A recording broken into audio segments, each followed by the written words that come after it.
Who's your fiduciary? You all have one. It's either you looking at yourself in the mirror, or it's somebody that you've hired. The majority of America still uses themselves as their fiduciary. Now, they may work with a stockbroker, an insurance agent, somebody that they trust when they talk about money, but that doesn't mean that that individual is trained and teaching you as a licensed fiduciary. At the end of the day, most of the time, it's you responsible for making the best financial decision that you can make. If you hire a fiduciary, it's their job to treat your money as if it were their money and they were in a similar situation. Hi, I'm Joe Clark. I'm a certified financial planner and the managing partner of the Financial Enhancement Group. We are licensed legal fiduciaries. We're registered investment advisors taking care of more than $600 million for more than 1,000 families in more than 31 states in the United States. We take care of other people's money as if it were our own and we were in a similar situation. If you want to make financial decisions on your own, that's your business. If you're looking for a fiduciary, that's our business. Give us a call at 800-928-4001 or go to yourlifeafterwork.com. Get signed up for your Next Steps meeting. Our team will sit down with you and give you 90 minutes complimentary to see where you are today, to give you things you need to consider right now, things you're going to want to consider in the future, and if we choose to partner together, what FEG will do for you, and we'll put it into writing. Again, that's yourlifeafterwork.com or 800-928-4001. I look forward to seeing you for your next steps. Well, good morning and welcome back to your Retirement Playbook. I'm your host, Joe Clark. Happy to have you along. Hey, we are dealing right now with the fifth and final segment, or part, if you will, of the 5 critical elements. So the family focus process is trademarked. I trademarked it when I was teaching at Purdue University when I built the curriculum for the senior level financial planning program. And I said, hey, here's the areas they need to have, but you've got to start with a financial vision. Always begin with the end in mind. That's why the theme of this whole series this week has been beginning, middle, and end of your retirement journey. You are on a journey. What you do today matters today, but it's also going to matter tomorrow, not so much to yesterday. What you get to do tomorrow, what you get to do today is very dependent upon what you did yesterday. It is a journey, and all 3 of those phases truly do matter in terms of what's going on. But the 5 critical elements start with your vision. Where do you want to go? What do you want it to look like? And it's not a long thing. It's a brief thing. I've had people say, hey, as a missionary, I want to spend more money on other people at 65 than I spend on me. I've had people say at 92, I don't want to be a bag lady. I get it, right? They're both differing. They're both valid. They're both unique to themselves as individuals. But you knowing where it is you want to go should be the baseline for every financial decision that you try to make or attempt to make. I think we get caught up in the how much have we saved and accumulated, and most people don't even have a conversation over tax diversification.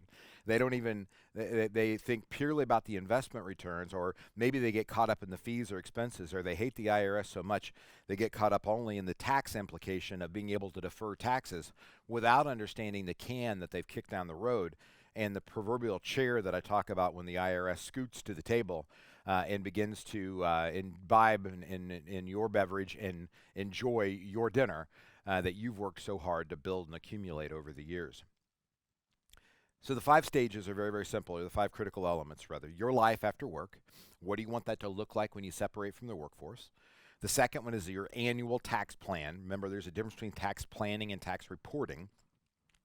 Planning is the strategies that we have that we implement this year. Reporting is what your CPA does for you next April to tell the story about this year. The investment playbook is something that I believe you need to have somebody, be it yourself or a professional, looking at on a daily basis. We have an allocation team internally at the Financial Enhancement Group. We manage all the money internally. We don't use mutual funds. We in the world we live in today, we do not believe that that makes sense. The 4th is the life happens. It's good and bad and ugly of life. Decisions that you have to make that come from triggers and transitions in your life that sometimes were predictable, i.e. when you turn 72 and you have to begin taking required minimum distributions. And there are other things that are not so predictable. It's the loss of a spouse, or a problem with a child, or an aging parent. There are issues that are out there that come upon us that are emotional when they occur and you've got to deal with them. Well, because we deal with them all the time, we have checklists that are put in place. So we can try to remove a little bit of that emotion to help our families. And you can find some of those checklists, by the way, at yourlifeafterwork.com. It's a free option that we give people. Last but not least is the legacy plan, and it's what got me into the industry. It's what's going to take me out of the industry. This is my swan song, if you will, for the next 10 years or however long it is helping people really understand the best way to craft and create trust. Not an attorney. I work with a lot of them. We have one on our team. But just helping people think through that process. How do I give what I have, and how do I get it to the next generation? Part of what drives me to do that is really the sorrowful look that I see in people's eyes when they come in and they're dealing with the loss of a loved one. So sometimes it's a breath of fresh air. We lost somebody I loved dearly just a few weeks ago. But at the end of her state of mind, well, there was no state of mind, right? She was in pain. She was confused about where she was. She wasn't the same person that we all knew and loved. And God called her home. And, so there was a sense of relief for her and for other people, and a celebration about the life that she lived well done. That's important, and it's good to understand. And that whole estate case, that whole legacy, is going to be done inside of a month, and it was an awful lot of money that was involved. Now, how is that even possible? What was different there than it was here, or than it is for the average person that's coming along the way? Well, every meeting that we have, we walk people through their financial vision and the 5 critical elements. And so for the last 20 plus years, when I've sit down with her to do her annual update, we have gone through the legacy plan. Who are the beneficiaries? How do you want them to get the money? How do you want them, when I say how do you want them to get it, how is it best distributed? What's the best tax strategy? So in this case, remember, not all beneficiaries are equal, right? And when I mean that, it doesn't mean you don't love them the same. They just have different situations, different conditions perhaps. Not all beneficiaries are equal, and not all assets are equal. If you build up tax diversification, you've got those 3 areas of tax we talk about: taxable, tax-free, tax-deferred, right? And beneficiaries with the highest tax bracket should probably receive less money, but more money that's already been taxed. So the IRS is not at the table. I think Roth IRAs. And when I say at the table, if you've not heard my chair analogy, really what that is, when you defer taxes, you've offered a chair at the table for the IRS to sit in. It's small when it begins, and it grows larger as your assets begin to grow.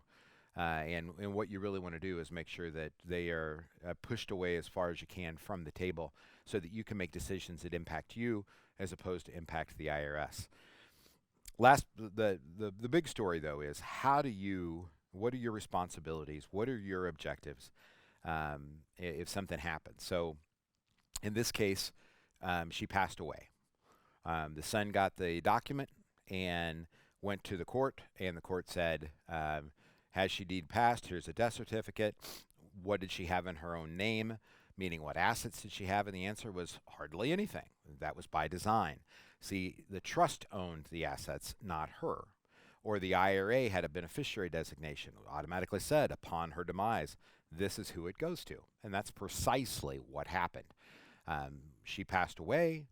There was nothing in her name. Judge said, no probatable estate, stamped it. And the family was able to move on to step 2.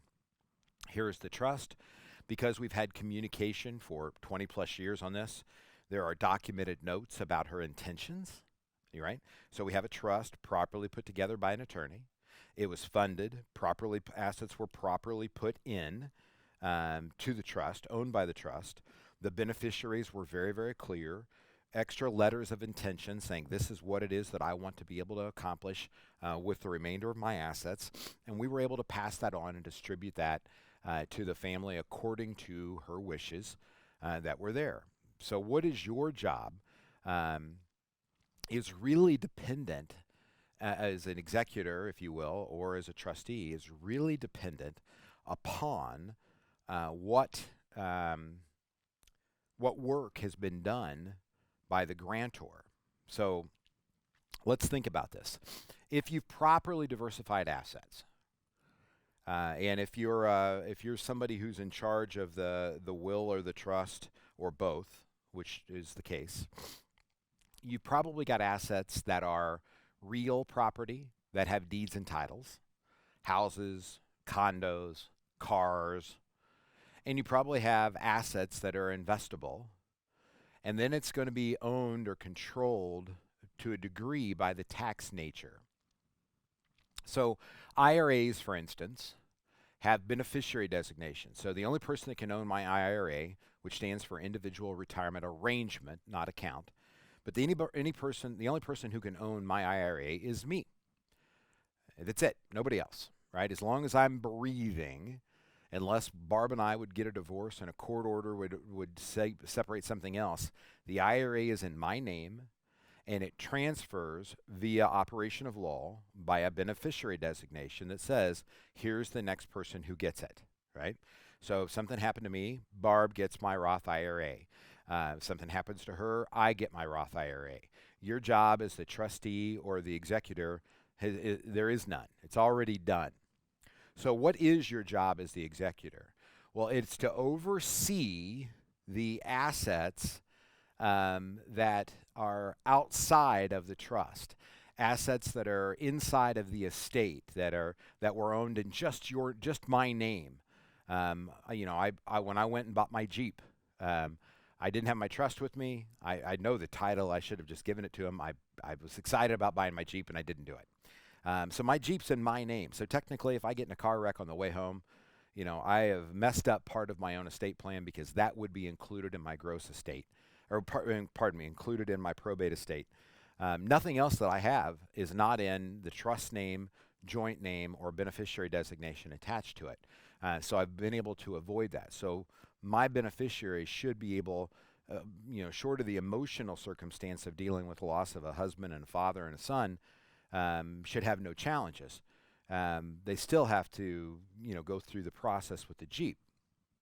So your job really is to understand what assets are out there, how they're owned, and then what steps need to be next. It can be very, very simple, or it can be very, very complex, but it really comes from the planning that is done prior.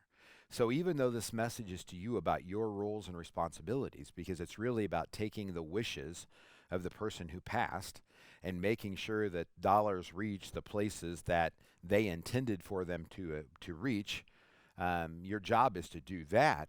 How you do that, the level of complexity of your job description is quite dependent upon how much work went into it ahead of time. And I believe in all things, cascading clarity, communication is the true way to provide cohesion. People ask, what's your financial vision, Joe? And my legacy vision is that Thanksgiving continues when I'm gone. I've seen so many families destroyed over unnecessary financial challenges and disruptions that I want to make sure that doesn't happen, that my charities and my kids and my spouse are taken care of and receive money accordingly. Know your vision, start with the end in mind, but just think about the job description. The more work you do today, the less work you're going to do in the future.